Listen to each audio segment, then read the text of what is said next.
तो ये अडानी का पूरा रिश्वत का घोटाला और जो वारंट इशू हुआ है अमेरिका में वो है क्या, आइए समझते हैं।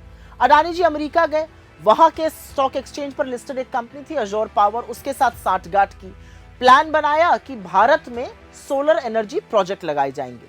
अब उस प्रोजेक्ट को लगाने के लिए अमेरिकन इन्वेस्टर्स से, अमेरिकी लोगों से, अमेरिकन फंड से करीब 25,000 करोड़ रुपए उठाए गए, बड़े बड़े सपने उनको दिखाए गए। फिर भारत में सोलर एनर्जी प्रोजेक्ट लगने थे, लेकिन यहां पर दिक्कत यह आई कि जो बिजली थी वो बहुत महंगी थी, तो सरकारों ने वो लेने से मना कर दिया। बस फिर क्या था, जो 25,000 करोड़ रुपए अमेरिकन इन्वेस्टर्स से उठाए थे, उसी में से 2200 करोड़ रुपए, 2200 करोड़ रुपए भारत के नेताओं को और अधिकारियों को घूस दी गई।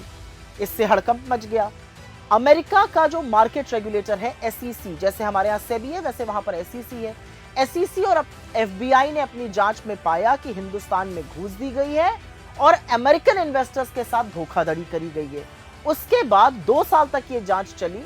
डिपार्टमेंट ऑफ जस्टिस जो अमेरिका का है, उसकी ग्रैंड जूरी ने अडानी के को इंडाइट किया क्रिमिनल इंडाइटमेंट में और एक वारंट इशू किया। मजे की बात यह है कि उस ऑर्डर में यह भी बोला गया है कि गौतम अडानी ने हिंदुस्तान के मार्केट रेगुलेटर सेबी से झूठ बोला और यहां के इन्वेस्टर्स के साथ भी धोखाधड़ी की।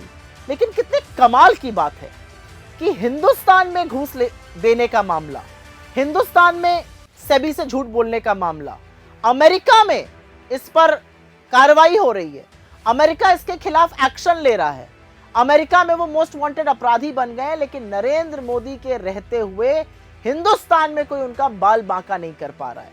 और अचरज की बात यह है कि जब यह सारा मामला सामने आया तो उनके बचाव में भारतीय जनता पार्टी ऐसे कूद पड़ी है मानो उन्हीं के हों।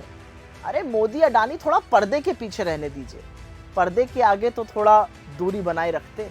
लेकिन असल में भाजपा के लोग अडानी का बचाव मोदी से भी ज्यादा बढ़कर कर रहे हैं।